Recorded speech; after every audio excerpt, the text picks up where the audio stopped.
With just over a month until Inauguration Day, President-elect Trump already announcing new initiatives and priorities, appearing with SoftBank CEO, who's pledging a $100 billion investment in U.S. artificial intelligence projects over the next 4 years. Creating 100,000 American jobs at a minimum.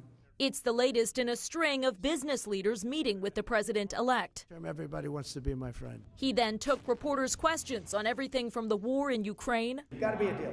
and reaching a hostage deal in Gaza before he takes office.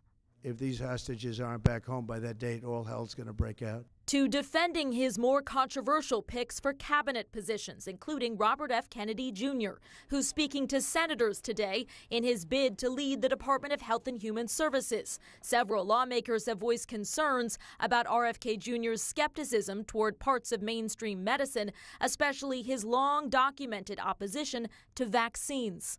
Our goal should be that children have to look to the history books to find that there ever was such a scourge as polio, or the measles, or any of these other diseases which are now openly being questioned in terms of the vaccines which help to prevent them.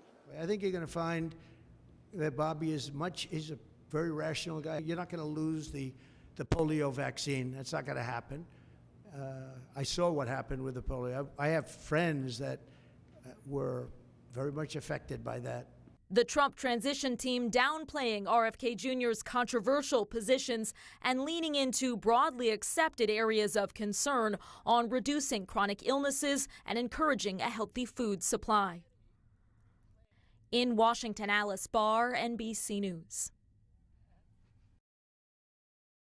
RFK Jr. is set to meet with more than 24 senators this week, and some of President-elect Trump's other more controversial administration picks are also due back on Capitol Hill in the coming days. In Washington, Alice Barr, NBC News.